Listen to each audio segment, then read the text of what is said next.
আজকের গল্পটা আপনার চোখে জল নিয়ে আসবে। এক নির্বোধ মেয়ে যাকে গ্রামের লোকেরা তার কালো হওয়ার কারণে তাচ্ছিল্য করত, আর তার সুন্দর বোনের সঙ্গে এমন নির্যাতন করা হয়েছিল যে সবাই অবাক হয়ে গিয়েছিল। এই কালো মেয়েটির বিয়ে একটা তোতার সঙ্গে করে দেওয়া হয়েছিল, কিন্তু তারপর যা হলো তা দেখে আপনিও অবাক হয়ে যাবেন। এই গ্রাম সত্যিই অনেক শান্ত ছিল। হালকা হালকা রোদ মাটিতে পড়ছিল, আর মাটির ছোট্ট ঘরের সামনে সবুজ সবুজ গাছগুলো হালকা হাওয়ার ঝোঁকেতে দুলছিল। ঘরের ভিতরে বুড়ো আম্মা সেলাই করছিলেন। হাতের ছোট ছোট ঝলমলে সুতোর সাথে এক দীর্ঘ ধৈর্যের গল্প বুনছিলেন। তার মেয়ে সলমা সরু গায়ের রং আর কোমল স্বভাবের মালিক আম্মার সাহায্যে ব্যস্ত ছিল। তার চোখে এক নীরব ব্যথা ঝলমল করছিল। সে তার মনে বারবার অনুভব করত যে সবাই ফাতিমার সৌন্দর্যের প্রশংসা করে, কিন্তু তাকে সমালোচনার চোখে দেখে। সবাই বলে, ওরে দেখো ফাতিমা কত সুন্দর, আর এই সলমা তো কেবল দেখার যোগ্য নয়। সলমার মনে ছিল এক দুঃখের বোঝা, কিন্তু সে চুপ ছিল। সে জানত ঘরে কাজের জিম্মেদারি ওর ওপর। ও মায়ের সঙ্গে বসে সেলাই করা কাপড়গুলো সামলাত, পানি আনত, আর ছোট বড় সব কাজেই হাত লাগাত। অন্যদিকে ফাতিমা ওর অসাধারণ সুন্দরী নিয়ে গর্ব করে আর আরাম করে বসে থাকত। মাঝে মাঝে সালমার দিকে অবজ্ঞা ভরে তাকাত। বাড়ির কাজের কোনো চিন্তা ওর মনে ছিল না। সালমার নীরব পরিশ্রম, ভালোবাসা আর ধৈর্য এই বাড়ির আসল ভরসা হয়ে উঠেছিল, আর এসব কিছু ফাতিমার চোখে তুচ্ছ মনে হতো। এই দৃশ্য একদিকে সালমার ভালোবাসা আর ত্যাগের মিষ্টতা, আর অন্যদিকে ফাতিমার গর্বে। ছোট্ট একটা বাড়ির বহরে সাধারণত বাসত। সালমার সঙ্গে তো এটা ছোটবেলা থেকেই চলছিল। অনেক সময় সে দুঃখে তার অতীতের কথা ভাবত। সালমার মা হালিমা যুবকালেই বিধবা হয়ে গিয়েছিল। যখন সালমার ফাতিমা ছোট ছোট ছিল, তখনই তাদের বাবা এই জগৎ ছেড়ে চলে গিয়েছিলেন। যেন হঠাৎ এই ভিড়ে ভরা পৃথিবীতে একদম একা পড়ে গেল। এখন আর কোনো ভরসা থাকল না, এমন কেউ ছিল না যার কাঁধে মাথা রাখার মতো। কিন্তু হালিমা হার মানেনি। নিজের ব্যথাকে নিজের হাতে কামার পরিশ্রমে বদলে দিয়েছে। সে সেলাইয়ের কাজ শুরু করেছিল, এবং গ্রামের মেয়েরা কাপড় নিয়ে তার কাছে আসতে শুরু করল। ধীরে ধীরে তার সেলাইয়ের কাছ থেকে এত টাকা আয় হলো যে বাড়ির খরচ চলে গেল। দিন রাতের পরিশ্রম হালিমাকে শক্ত করে তুলল, এবং তার চোখে একরকম আলো জ্বলে উঠল। তার মেয়ে ফাতিমা, যিনি খুবই সুন্দর ছিল, ছোটবেলা থেকেই প্রশংসার আলোয় বড় হয়েছে। মানুষরা প্রায়ই বলে, দেখো কত সুন্দর সে। আর এই কথাগুলো ফাতিমার অহংকার আরও বাড়িয়ে দিত। সব জায়গায় সে প্রশংসা পেত, সবাইয়ের মুখে তারই গুণগান থাকত। অন্যদিকে সালমা, নির্দোষ আর সংবেদনশীল, সবসময় সমালোচনার টার্গেট হতো। গ্রামের মেয়েরা হাসতে হাসতে বলে, দেখো দেখো কত কালো সে, আর তারপর ফাতিমার প্রশংসা করে তার সঙ্গে প্রতিযোগিতা করে। সালমার ছোট্ট মন এইসব কথা পুরোপুরি বুঝতে পারত না, কিন্তু তার হৃদয়ে একটা কষ্টকর সত্য বসে গেছে: কালো মানুষদের কেউ পাত্তা দেয় না। প্রায়ই সালমা দুঃখজনক স্বরে মায়ের কাছে জিজ্ঞেস করে, আম্মা, আমার কালো হওয়া কি কোনো পাপ? মানুষ আমার ভালোবাসে না, সবাই বলে আমি কালো, সবাই আমাকে ঘৃণার চোখে দেখে, যেন আমি কোনো খুব খারাপ জিনিস। হালিমার হৃদয়ে যেন ছুরিকাঘাত লাগল। সে তৎক্ষণাৎ সালমাকে জড়িয়ে ধরে এবং মাথায় হাত দেয়। হিলিয়ে বলল হালিমা। হালিমা সালমাকে বুকে জড়িয়ে ধরে বলল, বেটা, কালো হওয়াটা কোনো পাপ না, এটা সব আল্লাহর ইচ্ছা। যেমন কেউ সাদা জন্মায়, তেমনি কেউ কালোও হয়। আসল সুন্দরত্ব তো হৃদয়ের মধ্যে থাকে। যাদের হৃদয় পরিষ্কার, আল্লাহ তাদের সাথে থাকেন। আমার একটা কথা মনে রাখিস, মানুষদের কথাকে কখনো হৃদয় দিয়ে নেওয়া যাবে না। তোমার হৃদয় অনেক সুন্দর, আর যারা শুধু বাইরের সৌন্দর্য দেখে, তাদের হৃদয় একদম সুন্দর হয় না। সালমা মায়ের কথাগুলো হৃদয় বেঁধে নিল। সে ভাবল, সত্যি হৃদয়ের সৌন্দর্য এটাই সবচেয়ে বেশি গুরুত্বপূর্ণ। সময় কাটতে কাটতে সালমা তার হৃদয় পাখিদের ভালোবাসায় মজে গেল। তার ঘরে এখন অনেক পাখি ছিল। তাদের সঙ্গে তার একটা অদ্ভুত লাগাব ছিল। তাদের বেদনা সে নিজের হৃদয়ে অনুভব করত, এবং তাদেরকে অসীম ভালোবাসত। অন্যদিকে ফাতিমার সময়ের সঙ্গে সঙ্গে তার অহংকারে আরও বেড়ে গেল। তার অতুলনীয় সৌন্দর্যের ওপর আজও সে খুব গর্ব করত, এবং সময় তার অহংকারকে আরও শক্তিশালী করে দিয়েছিল। সে নিজেকে আয়নায় দেখত, হাসত, এবং পুরো গ্রামে তার মতো আর কেউ ছিল না। আর সালমা তার বৃদ্ধ মায়ের সাহায্য করত, এবং ঘরে সব কাজ করত, সব কাজ সামলাত। ফাতিমা কখনো তার হাত বটত না। সব কাজ সালমার দায়িত্ব ছিল, আর তার একটাই দোষ ছিল, সে কালো ছিল। এই গ্রামটা একটা আলাদা গর্ব ছিল, আর এখানে সবার হৃদয়ে একটা বয়স্ক মানুষের অনেক সম্মান ছিল। বয়স্ক মানুষের কথা পাথরে রেখার মতো মানা হতো, আর গ্রামের সবাই ছোট বড় সব সিদ্ধান্তের জন্য ওদের সাথে পরামর্শ করত। ওদের উপস্থিতিতে সবাই মন শান্ত অনুভব করত, আর সবাই তাদের সম্মানে চুপ হয়ে যেত। ঠিক এমন শান্ত সকালে সালমা পানি নিতে কুয়োর দিকে রওনা দিল। সে ইচ্ছেকৃত এমন সময় বেছে নিয়েছিল যখন কুয়োর কাছে কেউ ছিল না। হ্যাঁ, কারণ প্রায়ই ফাতিমা আর অন্য নারীরা তাকে মজা করে টার্গেট করত। সালমা চুপচাপ তার পায়ে এগিয়ে দিল। ধীরে ধীরে কুয়োর ধারে পৌঁছে গিয়ে তার ঘন চুল গিয়ে দুপাট্টা সামলিয়ে জল ভরতে লাগল। তখন তার নজরে কিছু একটা অদ্ভুত জিনিস পড়ল।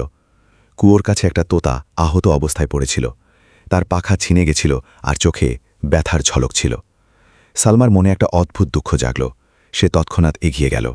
সাবধানে তার দুপাট্টার কোণে তোতাকে তুলে নিয়ে ভালোবাসা ভরা চোখে তাকে দেখতে লাগল। কত সুন্দর এটা, এটা কিভাবে আহত হলো, হয়ে গেছে। সালমা মনের মধ্যে বলল। সে তোতাকে সাবধানে নিজের পাশে ধরে বাড়ির দিকে এগিয়ে গেল। বাড়ি পৌঁছে সালমা তার ক্ষত পরিষ্কার করে পানি আর দানা সামনে রেখে হাসতে হাসতে তাকে ভালো করে দেখল। কিছুক্ষণ পর তোতা আগের চেয়ে ভালো লাগতে লাগল, আর সালমার মন আনন্দে ভরে উঠল। এটাই ছিল সালমা, এক দয়ালু ও কোমল স্বভাবের মেয়ে, যার ভালোবাসা আর সহানুভূতির ছোঁয়া প্রত্যেক জীবন্তের উপর স্পষ্টভাবে অনুভূত হতো। তার জন্য প্রতিটি জীবন গুরুত্বপূর্ণ ছিল, মানুষ হোক বা প্রাণী। আজ ফাতিমা বাড়িতে ঢুকে পড়তেই খুশিতে ঝলমল করছিল। তার বান্ধবীরা তাকে বলেছিল চৌধুরীর ছেলে নবাব, যে বিদেশ থেকে পড়াশোনা করে এসেছে, খুবই সুন্দর, আর নিশ্চিতভাবেই শুধু ওরই পছন্দ হবে। ফাতিমার মনে তখন থেকেই নবাবের স্বপ্ন বাসা বেঁধে গিয়েছিল। তার ধারণা ছিল তার সৌন্দর্যের মতো একটা বড় আর ধনী বাড়িতে বিয়ে হওয়াই স্বাভাবিক। সে শহরের কাছে গিয়ে সালমাকে কাপড় ধোয়াতে দেখে হাসতে হাসতে বলল, হে কালু, তোমার জন্য তো কেউ আসবে না, কিন্তু আমার জন্য তো শুধু আম্মাদের খিদমত করতে হবে। এখানে থেকে তোমাকে কেউ বিয়ে করবে না। আমার বিয়ে অনেক বড় পরিবারে হবে, আমার সুন্দরীর মতো। সালমা চুপ করেছিল, সবসময়ের মতো তার তানাবাজি আর অহংকারকে নিজের হৃদয়ে চাপা দিয়ে। সে জানত ফাতিমার মন ভাঙানোর জন্য কিছু বলা মূর্খতা হবে। শুধু চুপচাপ কাজ করতেই তার শান্তি মেলে। আজও মমলের মতো আম্মা সালমাকে জঙ্গলের দিকে ওষুধি গাছের জন্য পাঠিয়েছিল। সালমা তার ঝুড়ি নিয়ে জঙ্গলের দিকে চলে পড়ল। সে সাবধানে ওষুধি গাছ তুলছিল। হঠাৎ গাছের কাছে কারো কাঁদার আওয়াজ শুনল। সে সঙ্গে সঙ্গে সেই আওয়াজের দিকে এগিয়ে গেল এবং দেখে অবাক হয়ে গেল। এক তরুণ গাছের নিচে বসেছিল, নিজের পা ধরে ব্যথায় কাঁও কাঁও করছে। হয়তো কোনো বিষাক্ত পোকা তার পায়ে কামড় দিয়েছে। সালমা তৎক্ষণাৎ এগিয়ে এসে মমতার ভরে স্বরে বলল, আপনি ঠিক আছেন তো? আমাকে দেখান, কি হয়েছে আপনার পায়ে? সে দেখল যুবকের পায়ে কামড়ের দাগ ছিল। সালমা তাড়াতাড়ি জঙ্গলে থাকা এক ধরনের গাছের ওষুধি গাছ থেকে পাতা তুলে নিল, যা কামড়ের বিষ বের করতে সাহায্য করে। তা পিষে যুবকের পায়ে লাগিয়ে দিল। ধীরে ধীরে ব্যথা কমতে লাগল। যুবক কৃতজ্ঞ চোখে তাকালো সালমার দিকে, আর তার চোখ পড়ল সালমার মৃদু মুখে, আর পুরো কিশিস মুখে থেমে গেল। সলমা, যিনি সাওয়ালি আর নরম মেজাজের, চোখ ছিল লজ্জায় নামানো। যুবক বলল, তোমার অনেক ধন্যবাদ, আমি তোমার কৃতজ্ঞ। তোমার নাম কি, আর তুমি কোথায় থাকো? সলমা উত্তর দিল, আমার নাম সলমা, আমি এই গ্রামেই থাকি। আমার বাড়ি কাছেই। এখন তুমি চিন্তা ছাড়াই যেতে পারো, পোকাটার ওষুধ আমি করে দিয়েছি। এটা বলে সলমা তার ঝুড়ি নিয়ে বাড়ির দিকে চলল। যুবকের চোখ দূর পর্যন্ত তার পিছু নিল। ওই যুবক কেউ আর নয়, কিন্তু চৌধুরীর ছেলে নবাব। পরের প্রতিদিন ফাতিমা সাজগোজ করে বাড়ি থেকে বের হতো। তার মুখে এক ধরনের অহংকার আর খুশির মিশ্রণ ঝলকাচ্ছিল, কারণ তার মন ছিল চৌধুরীর ছেলে নবাবের সঙ্গে দেখা করার। তার বন্ধুরা জানিয়েছিল যে আজ নবাব তার খামারের কাছে ঘোরাঘুরি করতে এসেছে, আর ফাতিমা বিশ্বাস করত যে তার সৌন্দর্য দেখে নবাব তাড়াতাড়ি তার প্রেমে পড়ে যাবে। সে ঠিক খামারের কাছে পৌঁছতেই তার চোখ একটি দৃশ্যে আটকে গেল। নবাব একজন যুবকের সঙ্গে কথা বলছিল। ফাতিমা হকচকিয়ে দেখে ফেলে, আর তৎক্ষণাৎ গাছের পেছনে লুকিয়ে পড়ে। তার হৃদস্পন্দন আরও দ্রুত গতিতে ধকধক করতে শুরু করে। সে লুকিয়ে থেকে নবাবের কথা শুনতে লাগল। নবাব তার বন্ধুর কাছে বলছিল, আমার একটা মেয়ে পছন্দ হয়ে গেছে। প্রথম দেখাতেই ওর প্রতি আমার মন গিয়ে পড়েছে। কাল ও আমার জীবন বাঁচিয়েছিল। নাম ওর সালমা, হালকা সাঁওতালি রঙের। বলছিল এই গ্রামেই থাকে। জানি না এখন কোন বাড়ি হবে ওর। আমি আমার আব্বার সাথে কথা বলবো। এটা শুনে ফাতিমার পা মাটির নিচে চলে গেল। ওর মুখ রেগে গিয়েছিল, গরম গরম হয়ে। ও তাড়াতাড়ি বাড়ি ফিরে গেল এবং বেলা সালমা নিয়ে চিৎকার করতে লাগল, চেঁচাতে লাগলো আর তিরস্কার করছিল। সালমা সবসময় যেমন চুপচাপ থাকত, তাই এবারও ওর কথা শুনছিল, মনেই ধৈর্য ধরছিল, কিন্তু চোখে একটু দুঃখ লুকানো ছিল। ফাতিমার মুখ রেগে লাল হয়ে উঠেছিল, আর সে ঘরে ঘুরে ঘুরে হাঁটা শুরু করেছিল। এটা কিভাবে হতে পারে? চৌধুরীর ছেলে শুধু আমারই তো। এই ধনী পরিবারে বউ হবার যোগ্যতা শুধু আমারই আছে। সে কালো নয়, সে মনে মনে ভাগছিল। চোখে একটা ঝিলিক নিয়ে কোনো পরিকল্পনা বানাচ্ছিল। পরদিন গ্রামে ব্যাপক গুঞ্জন ছড়িয়ে পড়ল। মানুষ একে অপরের সাথে ফিসফিস করে কথা বলছিল। ফিসফিসে ভয় আর অবাক হওয়ার মিশ্র অনুভূতি ছিল। আহা বাবা, আজ নিজেই গ্রামে এসেছেন। শুনেছি কিছু বড় ঘটনা ঘটতে চলেছে। বলছি তো, সবাই বাড়ির বাইরে বেরিয়ে পড়ল, আর গলিগুলো গর্জে উঠল আওয়াজে। সালমা, বৃদ্ধ সঙ্গীত মা আর ফাতিমা তিনজনেই চিন্তায় ভরা বাইরে এলো। গলির শেষ প্রান্তে বুড়ো লোক দাঁড়িয়েছিলেন, আর জমায়েত মানুষ তার সম্মান আর ভয় মাথা নত করে শুনছিল। হঠাৎ বুড়ো লোক সালমার দিকে ইশারা করে জোরে আওয়াজে বললেন, এই মেয়েটা এই গ্রামে বিপদ নিয়ে আসবে। এর সাথে একটা তোতা আছে যেটা মনোযোগে অমঙ্গল করে, আর সেই অমঙ্গলটা এই মেয়েটার ওপরও পড়েছে। যদি 2 দিনের মধ্যে এই মেয়েটার বিয়ে ওই তোতাটার সাথে না হয় তাহলে গ্রামে অনেক বড় বিপদ আসবে। এই কথা শুনে পুরো গ্রামে হইচই পড়ে গেল। হই গেল লোকজন বুড়ি দিদিদের ঘিরে জড়ো হয়ে গিয়ে চিৎকার করে উঠল, দেখো দেখো, কালো মেয়ের বাচ্চা জন্মালো আর সাথে মনহুসি নিয়ে এলো। সালমার দেহটা কাঁপছিল, হৃদয়টা ঝড় করছে, আর চোখে ভয় আর দুঃখের সাগর ছিল। তার সামনে ছিল তোতা, আর সবাই তাকে বলছিল ওই তোতার সাথে বিয়ে করতে হবে। সে কাঁদতে লাগলো, কিন্তু গ্রামবাসীর কোনো দয়া ছিল না। বুড়ি দিদিরাও বাধ্য ছিল, আর এভাবে এক নির্দোষ মেয়েকে অন্ধকার আর ভয়ের ছায়ায় ফেলে দেওয়া হলো। বিয়ের নামাজ পড়িয়ে দেওয়া হলো, আর বলা হলো, এখন তুমি ওই তোতার সাথে যাও, যাতে গ্রামে আসা বিপদ থেকে রক্ষা পাও। ঠেকবে না। সালমার সাথে থাকা তোতা তার ছোট চোখ দিয়ে তার মুখে অত্যাচার আর দুঃখ দেখছিল, যেন তার যন্ত্রণা অনুভব করছে। সালমা চুপচাপ তোতাকে নিয়ে জঙ্গলের দিকে এগিয়ে গেল। সেই দিন ফাতিমা খুব খুশি ছিল। সে হাসতে হাসতে বলল, আমার পরিকল্পনা সফল হয়েছে। কালই সে বৃদ্ধের কাছে গিয়ে অনেক টাকা অফার করেছিল। বলেছিল, যদি আমার কথা মানো তাহলে সালমার বিয়ে যে কোনোভাবে তোতার সাথে করিয়ে দাও, যাতে গ্রামবাসী নিজেই তাকে গ্রাম থেকে বিতাড়িত করে, আর তার জায়গায় কেউ না থাকে। টাকার লোভে বৃদ্ধও রাজি হয়ে গিয়েছিল। এখন ফাতিমার মাথায় সবকিছু তার মতো অনুযায়ী ঘটছিল, আর সে এই ভাবনায় খুশি ছিল যে এবার তার পথে আর কোনো বাধা আসবে না। পরের দিন যখন চৌধুরীর ছেলে নবাব মাঠে ঘুরতে এলো, ফাতিমা সঙ্গে সঙ্গে তার কাছে গেল। নবাব এক মুহূর্তের জন্য তাকে দেখে বিস্মিত হয়ে উঠল। তারপর বলল, তুমি কে? ফাতিমা হাসতে হাসতে বলল, আমার নাম ফাতিমা, আমি এই গ্রামে থাকি। যে কালো মেয়ে ছিল সে আমারই বোন সালমা। তারপর হঠাৎ সে গম্ভীর হয়ে কঠোর স্বরে বলল, সে তো খুব মনহুস ছিল, আর নিজের সঙ্গে একটা তোতাও নিয়ে এলো। ছিল।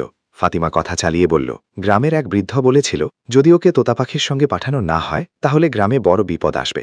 আর তারপর সবাই ওকে তোতার সঙ্গে বিয়ে করিয়ে পাঠিয়ে দিল। ফাতিমা এসব কথা বলছিল যেন নবাবের মনে সালমার জন্য বিষ মাখে। কিন্তু নবাব এইটা শুনে রেগে গেল। কঠোর স্বরে বলল, তুমি কি বলছো? তোমাদের লজ্জা হয় না এমন বাজে কথা বলার? তোমরা আজও এসব অনর্থক রীতিতে বিশ্বাস করো? এটা তো নিছক অন্যায়। বলেই নবাব ওখান দেখে ফিরে এলো। তার মনে সালমার জন্য এক অদ্ভুত একটা অস্থিরতা জাগতে লাগল। সে সালমার ব্যাপারে অনেক তথ্য জোগাড় করার চেষ্টা করল, কিন্তু কিছুই জানতে পারল না। সে জঙ্গলের গভীরে গিয়ে তাকে খুঁজল, কিন্তু সালমাকে কোথাও পেল না। দিন রাত অস্থিরতায় কাটতে লাগল, আর সে একটানা সালমাকে খুঁজতে লাগল। অন্যদিকে ফাতিমার পরিকল্পনা পুরোপুরি ব্যর্থ হয়ে গিয়েছিল। সে ভিতরে ভিতরে রাগে জ্বলে উঠল। সে কখনো ভাবেনি যে তার অতুলনীয় সৌন্দর্যের পরও নবাব তাকে এভাবে ত্যাগ করে দেবে। সালমার জীবনের 2 বছর কেটে গেল। 2 বছর যে তার জন্য ছিল ধৈর্য, দুঃখ আর একাকিত্বের মিশ্রণ। গ্রামের লোকজন তাকে তো তার সঙ্গে বিদায় জানিয়ে দিয়েছে, আর সে জঙ্গলে থেকে ধীরে ধীরে শহরের মানুষদের বাড়িতে কাজ করে নিজের পেট চালাচ্ছিল। কিন্তু তার হৃদয়ে সবসময় এক আশার আলো জ্বলছিল। সেই দিন নবাব তার গাড়িতে এক ফাঁকা রাস্তায় যাচ্ছিল, ভাবনায় মগ্ন। হঠাৎ তার চোখ পড়ল এক বড় চাদরে মুড়ে থাকা সালমার ওপর, যে তার তোতার সঙ্গে রাস্তা দিয়ে হাঁটছিল। নবাবের হৃদস্পন্দন দ্রুত হয়ে গেল। তার চোখ যেন ওখানে আটকে গেল। সঙ্গে সঙ্গেই সে গাড়ি থেকে নামল। উতরার দৌড়ে তার দিকে এগিয়ে গেল। সালমা, তুমি কোথায় চলে গিয়েছিলে? তোমাকে আমরা পুরো 2 বছর কোথায় খুঁজেছি। সালমা অবাক হয়ে এবং ভয়ে সেই যুবকের দিকে তাকাতে লাগল। তার জীবনে মাত্র একবারই সে যুবকের সঙ্গে দেখা হয়েছিল, সেটা তখন যখন সালমা তার প্রাণ বাঁচিয়েছিল। আপনি কে, আর আমাকে কেন খুঁজছেন? সালমা ধীরে ধীরে জিজ্ঞেস করল, চোখে অবাক ভাব আর একটু সাবধানতা নিয়ে। নবাব গম্ভীর ও সজাগ কণ্ঠে বলল, আমি চৌধুরীর ছেলে। তোমার গ্রামের লোকেরা তোমাকে তোতার সঙ্গে বিদায় দিয়েছে, আর আমি তার বিরুদ্ধে অনেক আওয়াজ তুলেছি। এই জুলমটা তো শেষ হয়ে যেতেই হতো। তুমি কোথায় গিয়েছিলে? সালমার চোখে জল চলে এলো। সে বলল, গ্রামের লোকেরা আমাকে তোতার সঙ্গে বিদায় দিয়েছিল, কিন্তু জঙ্গলে থাকা সম্ভব ছিল না। আমি শহরে চলে এসেছিলাম। মানুষের বাড়িতে কাজ করে নিজের পেট চালিয়ে নিচ্ছিলাম। গ্রামের রাস্তা আমার জন্য চিরতরে বন্ধ হয়ে গেছে। নবাব তৎক্ষণাৎ তার হাত ধরল এবং ভালোবাসা ভরা কণ্ঠে বলল, তোমার জন্য কোনো দরজা বন্ধ হয়নি সালমা, তুমি আমার সাথে চলে আসো। সালমার হৃদয়ে আনন্দের ঢেউ বয়ে গেল। নবাব তোতার সঙ্গে তাকে সম্মান আর ভালোবাসা দিয়ে নিজের বাড়িতে নিয়ে গেল। সেখানে তার ইস্তেকবাল করা হলো এবং দুজনের বিয়ে সম্পন্ন হলো। সালমা, যে কখনো গ্রামের সেই নিরীহ মেয়েটি ছিল যে তোতার সাথে বিয়ে হয়েছিল, আজ সে সম্মান, ভালোবাসা আর সুখের সঙ্গে নিজের ভবিষ্যতের দিকে এগিয়ে চলেছে। ফাতিমা, যে 2 বছর আগে নিজের অহংকার আর পরিকল্পনায় ব্যস্ত ছিল, অবাক হয়ে দেখছিল কিভাবে কিসমত সালমার জন্য পথ বদলে দিল এবং তার জীবন উজ্জ্বল হয়ে উঠল। বিয়ের পর সালমা একদমই বদলে গিয়েছিল। সে সুন্দর দামি পোশাকে সজ্জিত ছিল এবং তার হাসিতে নতুন এক আলো ঝলমল করছিল, পোশাক আর মর্যাদাপূর্ণ ভঙ্গিমার সঙ্গে। সে নবাবের সঙ্গে গ্রামের দিকে ফিরে এলো। গ্রামবাসীরা তাকে দেখে অবাক হয়ে গেল। প্রত্যেকের চোখে বিস্ময়, আশ্চর্য এবং হয়তো একটু ঈর্ষার মিশ্রণ জ্বলজ্বল করছিল। নবাব তখনই তার লোকদের ইশারা করল এবং তারা সঙ্গে সঙ্গেই সেই বৃদ্ধকে ধরে নিয়ে এলো, যারা টাকার লোভে সালমার বিরুদ্ধে মিথ্যা অভিযোগ করেছিল। বৃদ্ধ সবাই এর সামনে হাতজোড় করে বলল, আমাকে ক্ষমা করে দিও, আমি টাকার জন্য এটা করেছি এবং আমাকে বাধ্য করেছিল তার বোন। এটা শুনে গ্রামবাসীদের মুখ রাগে লাল হয়ে উঠল। তারা উচ্চস্বরে বলল, তুমি এত বড় মকার লোক ছিলে আর মানুষদের সাথে ঠকাতেই লাগলো। আমরা তোমার কথায় অন্ধবিশ্বাস করে ফেলেছিলাম। গ্রামবাসীরা ঠিক করল যে ওই বুড়ো আর গ্রামে থাকতে পারবে না। তাকে গ্রাম থেকে বের করে দেওয়া হলো। তারপর সবাই সালমার কাছে এসে ক্ষমা চাইল। ফাতিমা, যিনি এইসবের পিছনে ছিলেন আর তার বোনের ওপর অত্যাচারের অংশীদার ছিলেন, হতবাক আর লজ্জার মিশ্র অনুভূতিতে চুপচাপ দাঁড়িয়েছিল। তার মনে এখনও রাগ আর ঈর্ষার আগুন জ্বলছিল, কিন্তু এখন সে বিশ্বাস করেছিল যে নিজের ভাগ্য লিখে দেওয়ার ক্ষমতা কেবল আল্লাহরই। যাকে তিনি দেবেন সেটাই হবে, আর কাউকে নয়। চিনতে পারে সালমা বড় মন দিয়ে সবাইকে মাফ করে দিয়েছিল। সে সেই কালোকুলুটি বলা মেয়ে ছিল যে আজ একটা বড় হাভেলির মালিকানা পেল, আর চৌধুরীর ছেলে নবাব তার প্রতি অফুরান্ত ভালোবাসা পোষণ করত। অবশ্যই ধৈর্যের ফল মিষ্টি হয়। সালমার ধৈর্য, ভালো মন্দ এবং সাহস তাকে শুধু সম্মান আর সুখই দেয়নি, বরং প্রমাণ করে দিয়েছে যে ভাগ্যের সিদ্ধান্ত আল্লাহর হাতে, আর যা তার জন্য লেখা তা কখনো হারায় না। যদি এই গল্পটা তোমার হৃদয় ছুঁয়ে যায় এবং গল্পটা ভালো লাগে, তাহলে চ্যানেলটা সাবস্ক্রাইব করো আর কমেন্ট করো কাহিনীটা কেমন ছিল বলো। আমাদের সাপোর্ট করো যাতে আমরা এরকম গল্প তোমাদের জন্য নিয়মিত আনতে পারি।